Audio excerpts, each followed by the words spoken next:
بسم اللہ الرحمن الرحیم۔ پیارے دوستو، السلام علیکم ورحمۃ اللہ وبرکاتہ۔ سلطان مراد ترکستان کا بادشاہ اور اسلامی دنیا کا حکمران تھا۔ عیسائیوں کی بڑی اور مضبوط حکومتیں بھی اس کے نام سے کانپتی تھیں۔ یوں تو ہر مسلمان حکمران کو عمارتیں بنوانے کا شوق رہا ہے، لیکن سلطان مراد مسجدیں تعمیر کرانے میں بہت دلچسپی رکھتا تھا۔ ایک دفعہ اس نے اپنے دل میں ایک مسجد کا نقشہ بنایا۔ یہ مسجد اس کے خیال کا ایک حسین عکس تھی۔ اس دور میں ایک معمار کو بلا کر نقشہ سمجھایا گیا اور مسجد کی تعمیر شروع کرا دی۔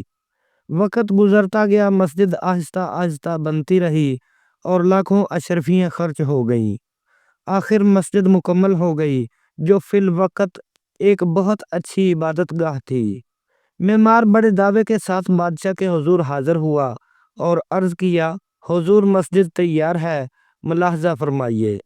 بادشاہ نئی مسجد دیکھنے کے لیے گیا۔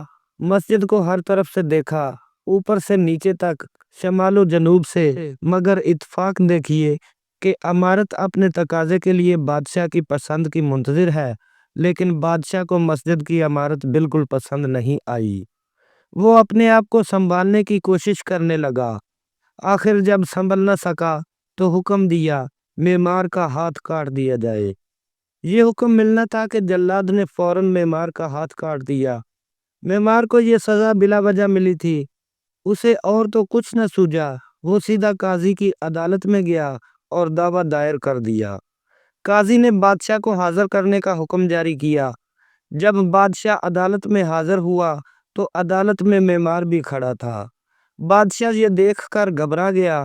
قاضی نے بادشاہ کے بیانات لیے اور حکم دیا کہ بادشاہ کا بھی ہاتھ کاٹ دیا جائے۔ اس ہاتھ سے بھی خون گرنا چاہیے کہ وہ آئندہ غلط فیصلہ کرنے سے پرہیز کرے۔ بادشاہ نے قاضی کا فیصلہ سنا تو اپنا ہاتھ آگے بڑھا دیا۔ معمار نے دیکھا تو اس کی چیخیں نکل گئیں اور بولا کہ میں نے انصاف پا لیا۔ میں بادشاہ کو اپنا خون معاف کرتا ہوں اور کسی دباؤ کے بغیر بادشاہ کو بخشتا ہوں۔ اتنا سننا تھا کہ بادشاہ کی جان میں جان آئی اور اس نے معمار کو بہت سا مال و متاع دے کر رخصت کیا اور اللہ تبارک و تعالیٰ کا شکر ادا کیا کہ قاضی اسلامی احکامات میں اس قدر دلیر ہیں کہ بادشاہ وقت کو بھی مجرم قرار دے دیا۔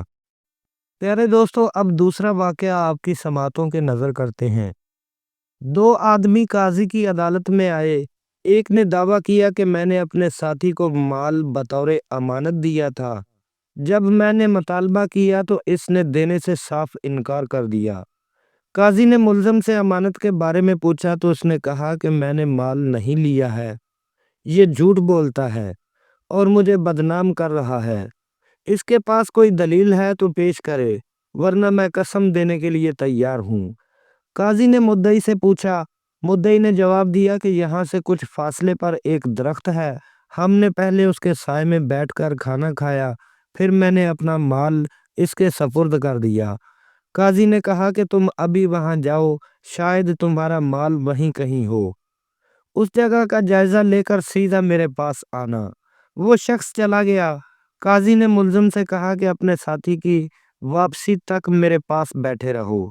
وہ چپ چاپ وہاں بیٹھ گیا۔ قاضی دیگر مقدمات نپٹانے میں مصروف ہو گیا۔ قاضی اپنی سماعت کے دوران پھٹی ہوئی نگاہوں سے کبھی ملزم کی طرف دیکھ لیا کرتا تاکہ اس کے چہرے کے تاثرات جان سکے۔ وہ شخص بالکل آرام اور سکون سے بیٹھا تھا۔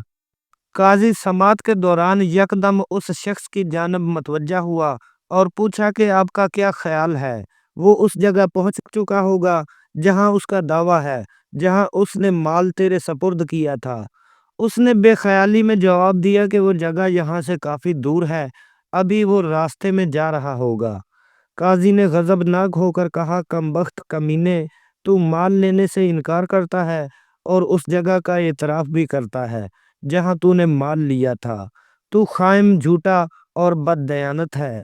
وہ اچانک یہ جملہ سن کر خوف سے کانپنے لگا اور اس نے اپنے جرم کا اعتراف کر لیا اور امانت واپس کر دی۔